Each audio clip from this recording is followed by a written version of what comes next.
Good morning, students. Now we are going to start our new chapter. और ये chapter मैंने history का लिया है. History first chapter, how, when and where. हमारे हिस्ट्री में फर्स्ट चैप्टर जिसका नाम है हाउ. हाउ मीन्स कैसे, व्हेन मीन्स कब, एंड वेयर मतलब कहाँ.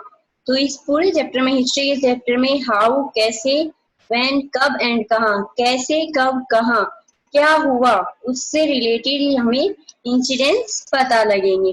First of all, how important are dates जो है वो इम्पोर्टेंट क्यों होती है. नॉर्मली आप लोगों ने देखा होगा कि जितनी भी हिस्ट्री की जो बुक्स होती है या हिस्ट्री से रिलेटेड जब हम किसी के बारे में कुछ भी रीड करते हैं तो उसमें डेट्स जरूरी होती हैं. डेट्स की इम्पोर्टेंस होती है. और आप हिस्ट्री के बारे में कभी भी रीड करेंगे कहीं भी तो उस बुक में डेट्स तो जरूर होगी कि कब क्या हुआ, और उसमें अबाउट लगा हुआ होता है. हर डेट के आगे एक अबाउट लगा हुआ था लगभग, क्योंकि एग्जैक्ट किसी को नहीं पता है कि कब क्या हुआ एंशिएंट टाइम में. तो हमें जितने भी जो एंशिएंट टाइम के जो मटेरियल्स मिलते हैं उससे सिर्फ हिस्टोरियन जो है वो अंदाजा लगाते हैं कि कब क्या हुआ होगा, लगभग इस टाइम पर ये हुआ होगा. इस तरह से वो अंदाजा लगाते हैं. Earlier history was synonymous with dates. हमारी जो पहले की जो हिस्ट्री है वो डेट से भरी हुई है. History is about finding out how things were in the past and how things have changed. History से हमें ये पता लगाया जाता है हिस्ट्री से कि पास्ट में कैसे क्या हुआ और अभी उसमें कैसे चेंज आया, यानी कि पास्ट में क्या था और अभी उसमें चेंज कैसे आ गया, कि किस तरह से वो सब चीजें चेंज हो गई. Previously, history was an account of battles and big event. Ancient time में जो हमारी हिस्ट्री है वो किसकी है? बैटल्स. बैटल मतलब युद्ध. तो युद्ध होते थे, वॉर होते थे, और बड़े बड़े इवेंट्स मतलब तो कोई फेस्टिवल वगैरह होता था या राजा जैसे कोई यज्ञ वगैरह करवाते थे. जैसे रामायण में आता है कि श्री रामचंद्र ने अश्वमेध यज्ञ करवाया था तो उसके बारे में वर्णन मिलता है. तो ऐसे जो बड़े बड़े जो इवेंट्स होते थे और बड़े बड़े जो युद्ध होते थे उससे हमारी हिस्ट्री भरी हुई है पूरी. The year a king was crowned, वो साल जब कोई भी जो राजा है वो राजा बना, यानी कि किसी राजा का बेटा जब राजा बना उस साल के लिए. The year he was married and had a child, कि कब उसकी शादी हुई, कब उसको बच्चा हुआ. The year he fought a particular war or battle, और कब उसने कौन सी वॉर लड़ी उसके बारे में पूरी information. The year he died, और उसके बाद वो साल की वो कब उसकी डेथ हुई. The year the next ruler succeed to the throne, और उसके बाद नेक्स्ट रूलर जो उसके बाद जो रूलर हुआ वो उसके सिंहासन पर कब बैठा, यानी कि कब राजा बना. ये इन सब से हमारी हिस्ट्री भरी हुई है कि कौन सा राजा कब राजा बना, कब उसकी मैरिज हुई, कब उसने कौन सा युद्ध लड़ा, कब उसकी डेथ हुई, या फिर उसको मारकर दूसरा कोई राजा कब राजा बना. इससे हमारा पूरी जो हिस्ट्री है वो भरी हुई है. Now historians look more towards why and how things happen and not on when things happen. उसके अलावा जो हमारे हिस्टोरियन वो ये भी बताते हैं कि ऐसा क्यों हुआ और कैसे हुआ, कि अगर ये जो सब चीजों की हमें डेट मिलती है या राजा के रिलेटेड कोई इंसिडेंस होता है तो ये क्यों हुआ और कैसे हुआ, ये कब हैपन हुआ, कब हुआ, इसके बारे में भी हमें पूरी जानकारी मिलती है. नेक्स्ट वन है विच डेट्स. Which dates means कौन सी dates important मानी जाती है. The dates we select become vital because we focus on a particular set of event as important. Date कब इम्पोर्टेंट होती है? जब उस पर कोई पर्टिकुलर इवेंट, यानी कि कोई उस टाइम पर कोई नया इवेंट घटित हुआ हो, उस टाइम पर वो डेट इम्पोर्टेंट मानी जाती है. If the focus of study change, a new set of dates will appear significant. या फिर कभी कुछ नया चेंजेस हुआ हो उस टाइम पर उस पर फोकस करने के लिए कि कुछ ऐसा इंसिडेंट हुआ इसलिए उस डेट को इम्पोर्टेंट बनाना है, जिसकी वजह से वो उसकी इम्पोर्टेंस पता लगती है. ये डेट्स कौन सी होती है? फॉर एग्जाम्पल 2 अक्टूबर या 30 जनवरी, 15 अगस्त. ये क्यों इम्पोर्टेंट है 15 अगस्त? क्योंकि हम इंडिपेंडेंस हुए थे, इसलिए वो डेट इम्पोर्टेंट मानी जाती है. उसके अलावा 2 अक्टूबर गांधी जी का बर्थडे आता है तो वो इम्पोर्टेंट है, गांधी जयंती हम मनाते हैं पूरे देश में. वैसे ही 26 जनवरी जिसको कि हम रिपब्लिक डे के रूप में सेलिब्रेट करते हैं। तो ये डेट्स हमारे लिए इम्पोर्टेंट है। डेट इम्पोर्टेंट नहीं है, 26 तो हर मंथ में आता ही है, बट 26 जनवरी उस दिन जो इवेंट हुआ, हमारा कॉन्स्टिट्यूशन लागू हुआ, उसकी वजह से वो इम्पोर्टेंट बनी वो डेट। अदरवाइज डेट तो हर मंथ में आती है ना, 26 तो हर मंथ में आती है, 26 फरवरी आता है, 26 मार्च आता है, बट वो 26 जनवरी ही इम्पोर्टेंट क्यों बनी? क्योंकि उस दिन हमारा कॉन्स्टिट्यूशन इम्प्लीमेंट किया गया था। वैसे ही 15 अगस्त, अगस्त तो सॉरी 15 डे तो हर मंथ में आती है, बट 15 अगस्त क्योंकि उस डेट को हम इंडिपेंडेंस हुए थे, इसलिए वो डेट इम्पोर्टेंट मानी जाती है। वैसे हम लोग सभी डेट्स को याद नहीं रखते हैं, अपना बर्थडे याद रख लिया, अपने बहन भाई का हम बर्थडे याद रखते हैं, किसी की मैरिज एनिवर्सरी हम याद रखते हैं, तो वो डेट हमारे लिए इम्पोर्टेंट बन जाती है, क्योंकि हमारा बर्थडे है तो हमें याद रहेगा कि ये डेट, हाँ ये दिन हमारे लिए बहुत अच्छा है, इस डेट को, क्योंकि हमारा इस टाइम पर या इस दिन हमारा बर्थडे हुआ था, बर्थ हुआ था, तो उसको हम इम्पोर्टेंट मानते हैं। तो कोई भी डेट अपने आप में इम्पोर्टेंट नहीं होती, उस डेट पर जो इवेंट होता है वो इवेंट उस डेट को इम्पोर्टेंट बनाता है। हाउ डू वी पीरियडाइज, और हम किस तरह से हिस्ट्री को जो है वो अलग अलग पार्ट्स में डिवाइड करते हैं, क्योंकि हम कभी आपने देखा होगा काफी हिस्ट्री के बारे में कि इंडियन हिस्ट्री है, वर्ल्ड हिस्ट्री है, मेडिवल हिस्ट्री है, एंशियंट टाइम हिस्ट्री है, मॉडर्न हिस्ट्री है, इस तरह से अलग अलग पार्ट्स में डिवाइड होती है। बुक्स वगैरह के बारे में देखा होगा ना, बुक्स के ऊपर लिखा था इंडियन हिस्ट्री, किसी बुक पर लिखा था वर्ल्ड हिस्ट्री, तो वैसे ही इंडियन हिस्ट्री में मेडिवल पीरियड लिखा आता है, एंशियंट पीरियड लिखा आता है, या फिर मॉडर्न पीरियड लिखा हुआ आता है। तो हिस्ट्री को भी अलग अलग पार्ट्स में डिवाइड किया गया है, उसको किस बेस पर डिवाइड किया गया है वो भी हम आगे रीड करेंगे। We decide history into different periods in an attempt to chapter the characteristics of a time, its central feature as they appear to us. History को अलग अलग पीरियड्स के अकॉर्डिंग उसको डिवाइड किया गया है, उसकी टाइम के इम्पोर्टेंस के अकॉर्डिंग कि उस टाइम पर क्या इम्पोर्टेंट बात थी जिसकी वजह से उस टाइम पीरियड को डिवाइड किया गया। British classification of Indian history, Britishers ने इंडियन हिस्ट्री को क्लासिफाइड किया है, उसको डिवाइड किया है, तो उसका रीजन क्या है कि उसने किस बेस पर किया है।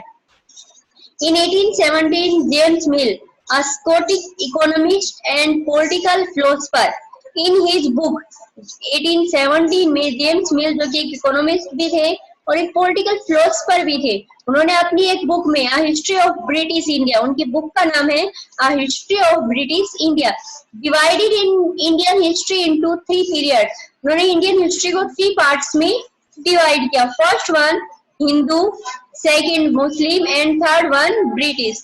इसमें इट मींस कि फर्स्ट में जो हिंदू राजाओं ने हमारे देश पर राज किया तो उस पीरियड को उन्होंने हिंदू माना, उसके बाद जो मुस्लिम राजा आए उसके बाद तो उस पीरियड को उन्होंने मुस्लिम माना, और जब ब्रिटिशर्स आए हमारे देश में यानी कि अंग्रेज आए तो उसको ब्रिटिश पीरियड माना। इस अकॉर्डिंग जेम्स मिल ने इंडियन हिस्ट्री को 3 पार्ट्स में डिवाइड किया है कि कब किस राजा, किस रिलीजन के राजा ने राज किया, उसके अकॉर्डिंग उन्होंने डिवाइड कर दिया। According to Mill, all Asian societies were at a lower level of civilization than Europe. मिल के अकॉर्डिंग जब यूरोप की जो सिविलाइजेशन है उससे एशियन जो सिविलाइजेशन है वो काफी लोअर लेवल पर थी, क्योंकि उस टाइम पर इतना डेवलपमेंट एशिया में नहीं हुआ था जितना यूरोप में हो चुका था। Another classification of Indian history, दूसरे जो क्लासिफिकेशन है इंडियन हिस्ट्री के वो क्या क्या है। Historians have usually divided Indian history into ancient, medieval and modern. हमारे जो हिस्टोरियंस हुए उन्होंने इंडियन हिस्ट्री को 3 पार्ट्स में डिवाइड किया, एंशियंट, मेडिवल एंड मॉडर्न, इन 3 पार्ट्स में उसने डिवाइड किया है। This division too has its problem, but इस डिवीजन में भी काफी सारी प्रॉब्लम्स क्रिएट हो रही है। कोई भी डिवीजन किया हो सभी में कुछ ना कुछ प्रॉब्लम्स क्रिएट होती ही है, बट फिर भी हमने इसको फाइनली इसको मान लिया है कि एंशियंट, मेडिवल और मॉडर्न पार्ट जो है वो हमारा इस टाइप से हम इंडियन हिस्ट्री को डिवाइड कर सकते हैं। This division too has its problem because this periodisation is borrowed from the west and where the modern period was associated with the growth of all the force of modernity, क्योंकि इस time period में जो period को change किया गया है west part से, क्योंकि जो मॉडर्न पार्ट आता है वो वेस्ट पार्ट का हमारा डेवलपमेंट है, कि वेस्ट पार्ट में जो वेस्ट से जो लोग है उसकी वजह से हमारे अंदर मॉडर्निटी आए, उसकी तरफ ज्यादा फोर्स करता है। Science, reason, democracy, liberty and equality. तो क्योंकि मॉडर्न जब आए, मॉडर्न हिस्ट्री आए, तो उसमें सब कुछ आता है कि साइंस में जो इन्वेंशन हुए वो भी, उसके क्या रीजन थे, डेमोक्रेटिक गवर्नमेंट भी आ चुकी थी कुछ कंट्रीज में, लिबर्टी भी दिखाई देने लगी, इक्वालिटी भी आने लगी। तो ये सब वेस्ट की देन है हमारे लिए।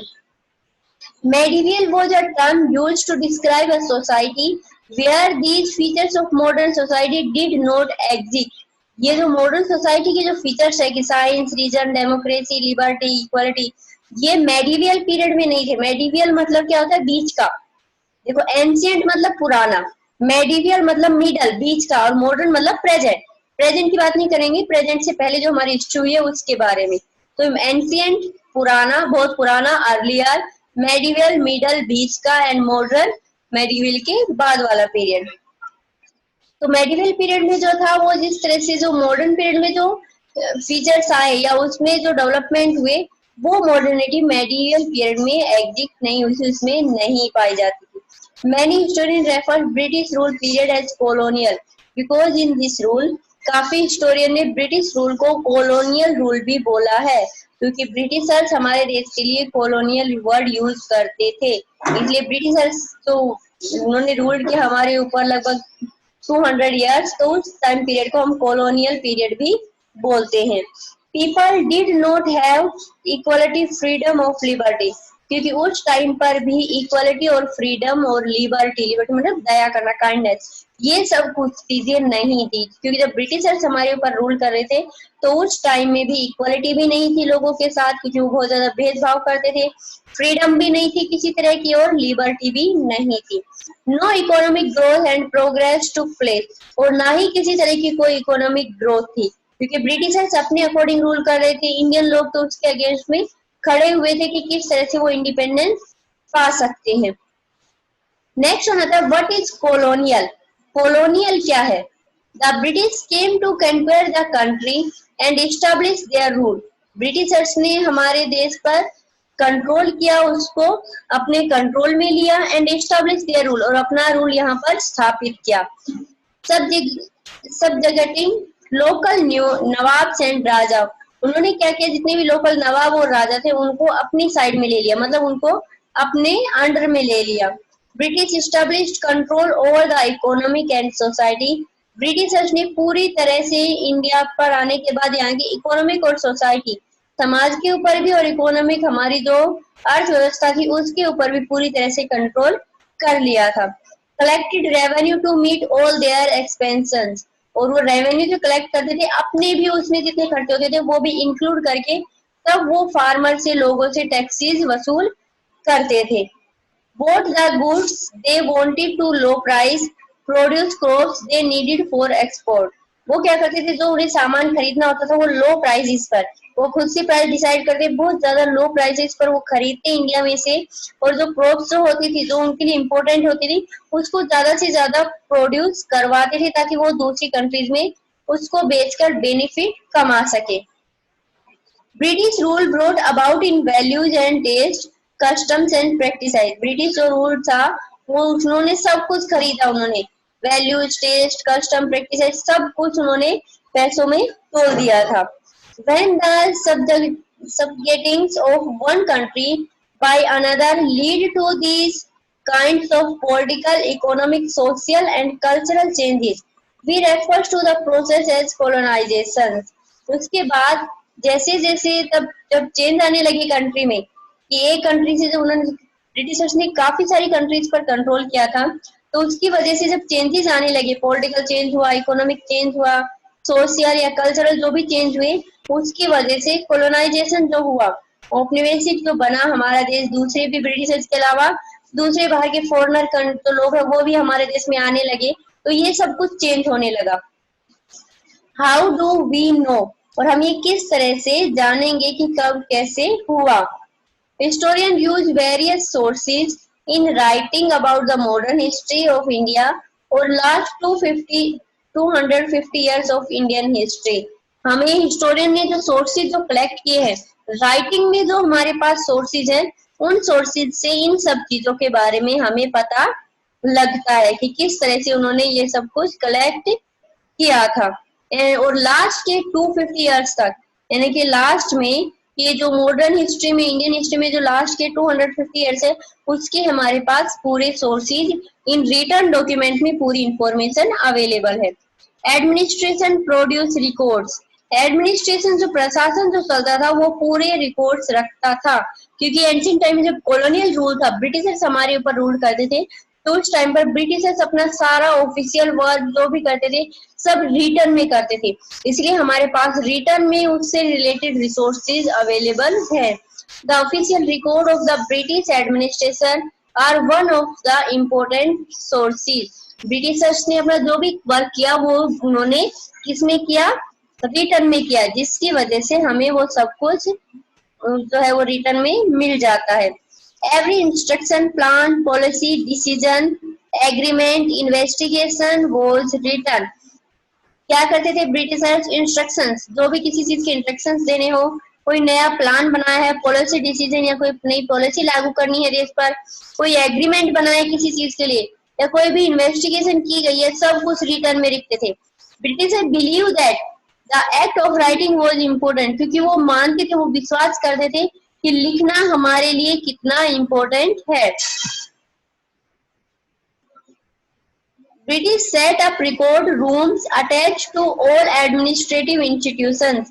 ब्रिटिशर्स क्या करते थे, उसके लिए एक अपने एडमिनिस्ट्रेशन जो इंस्टीट्यूशन होता था, उसका जो प्रशासन जहाँ से वो पूरे देश पर रूल करते थे, उनका जो ऑफिस होता था, वहां पर एक रिकॉर्ड रूम रखते थे जिसमें सारे रिलेटेड ब्रिटिशर्स जो भी अपने रिटर्न में डॉक्यूमेंट्स बनाते थे वो सारे वहां पर स्टोर करके रखते थे। As they felt that all important documents and letters needed to be carefully preserved, और वहां पर ब्रिटिशर्स के जितने भी डॉक्यूमेंट्स होते थे, लेटर्स होते थे, उनको केयरफुली सुरक्षित रखा जाता था। क्योंकि देखो एंशिएंट टाइम में जब ब्रिटिशर्स से पहले हमें जो मिलते हैं प्रूफ रिटर्न में, वो कुछ आधे कुछ मिलते हैं, कुछ नहीं मिलते हैं, पर ब्रिटिशर्स टाइम पीरियड के बाद के हमारे पूरे रिकॉर्ड हमारे पास है, क्योंकि ब्रिटिशर्स मानते थे कि हम जो भी काम करते हैं वो रिटर्न में होना चाहिए, रिटर्न डॉक्यूमेंट इम्पोर्टेंट होते हैं। उसका रीजन क्या था, वो क्यों इम्पोर्टेंट मानते थे, क्योंकि अगर नेक्स्ट टाइम पर कि उन्होंने कोई भी पॉलिसी बनाई है और उसको देश पर लागू किया है, उसका क्या रिजल्ट निकला, उन्होंने कैसी पॉलिसी बनाई, उसका क्या रिजल्ट निकला, वो भी उसका रिजल्ट भी क्या रिएक्शन हुआ लोगों का, तो वो सब कुछ नोट करते थे। तो नेक्स्ट तो अगर फ्यूचर में कभी दोबारा से इस तरह की पॉलिसी बनाए तो उनको पता रहे कि लास्ट टाइम पे ऐसी पॉलिसी बनाई तो इसका ये रिजल्ट निकला है, तो उसमें कुछ अगर इम्प्रूवमेंट करने की जरूरत है तो वो उसमें इम्प्रूवमेंट करके उस पॉलिसी को लागू कर सकते हैं। यानी कि उन इसलिए रिकॉर्ड रखे जाते थे ताकि वो एंशिएंट टाइम की जो रिकॉर्ड्स है उनसे कुछ सबक ले, उनसे कुछ सीख ले, ताकि नेक्स्ट फ्यूचर में वो जो लास्ट में जो गलतियां हुई, मिस्टेक्स हुई, वो मिस्टेक दोबारा से रिपीट ना हो सके, इसलिए वो लोग अपने हर काम को रिटर्न में लिखते थे। एग्रीमेंट रिटर्न में क्यों बनाते थे, ताकि अगर कोई व्यक्ति जैसे बोलचाल करके बना ले तो उनको कोई व्यक्ति फिर झूठ बोल जाए कि नहीं मैंने तो एग्रीमेंट किया ही नहीं था, तब क्या करेंगे, इसलिए एग्रीमेंट तो रिटर्न में लेना उनके लिए इम्पोर्टेंट था, इसलिए वो एग्रीमेंट इम्पोर्टेंट मानकर उसको रिटर्न में रखते थे। उसके अलावा उन्होंने रूम इसलिए बनाया ताकि सभी रिकॉर्ड एक जगह पर रह सके, अगर अलग अलग जगह पर रख देते तो उनको भी अपने अगर काम के लिए कभी लेना पड़े, कोई कुछ रिकॉर्ड देखना पड़े तो उनके लिए वो प्रॉब्लम क्रिएट होगी कि वो उसको कहाँ से उसको फाइंड आउट करे, इसलिए उन्होंने अपने एडमिनिस्ट्रेटिव जो इंस्टीट्यूशन बना रखे थे, जो ऑफिस उन्होंने बना रखा था, उसी ऑफिस के में ही उन्होंने अपना एक रिकॉर्ड रूम बना दिया था। अभी प्रेजेंट डे में भी होता है कि जितने भी हमारा जो गवर्नमेंट का वर्क था तो उसमें एक रिकॉर्ड रूम होता है, उस रिकॉर्ड रूम में आपको हर तरह की इंफॉर्मेशन मिल जाएगी उस डिपार्टमेंट से रिलेटेड, कि उस डिपार्टमेंट का अगर रिकॉर्ड रूल है किसी का, तो उस रिकॉर्ड रूल में उस डिपार्टमेंट जब वो स्टैब्लिश हुआ तब से लेकर और प्रेजेंट डे की पूरी इंफॉर्मेशन आपको वहां पर मिल जाएगी। रिकॉर्ड रूम का भी बहुत ज्यादा इंपॉर्टेंस होता है क्योंकि हमें कोई भी इंफॉर्मेशन एक ही जगह से मिल जाती है। और ये एडमिनिस्ट्रेशन जो डिपार्टमेंट बनाया था ब्रिटिशर्स ने, उसको इम्पोर्टेंट भी उन्होंने माना था, क्योंकि उनके अकॉर्डिंग अगर कोई भी वो इन्वेस्टिगेशन करते हैं या कोई भी वो किसी तरह का कोई अगर इन्वेस्टिगेशन कर रहे हैं ब्रिटिशर्स, उसको भी रिटर्न में रखते थे कि किससे हमें किस तरह से इन्वेस्टिगेट किया है, कि किस क्राइम में हमने या किस केस में किस तरह से किया, तो नेक्स्ट में उसमें क्या इम्प्रूवमेंट करना है, कि किस तरह से हमने लोगों को कोई नया प्लान बनाया तो इंस्ट्रक्ट किया, अब उसमें क्या नए इंस्ट्रक्शंस उसमें और भी अपलोड करने हैं, क्योंकि लास्ट टाइम पे अगर रिटर्न में नहीं हो तो हर बार वही इंस्ट्रक्शन चलेंगे, क्योंकि याद नहीं होगा कि लास्ट टाइम पे ये इंस्ट्रक्शंस थे। इसलिए उनको रिटर्न में रखते तो देख लेते कि लास्ट टाइम पर ये इंस्ट्रक्शंस थे, अभी उसमें कुछ और उसमें ज्वाइन करने की जरूरत है, उसमें इम्प्रूव करने की जरूरत है। नेक्स्ट वन जो आता है सर्वे बिकम इम्पोर्टेंट, ये इम्पोर्टेंट पार्ट है, तो ये नेक्स्ट वीडियो में करेंगे। आज की क्लास इतनी ही सही है, ये वीडियो इतनी। तो इसके साथ साथ मैं कुछ क्वेश्चन आंसर भी आप लोगों को सेंड कर दूंगी, अपनी नोटबुक में उसको नोट करना है। Okay, thank you.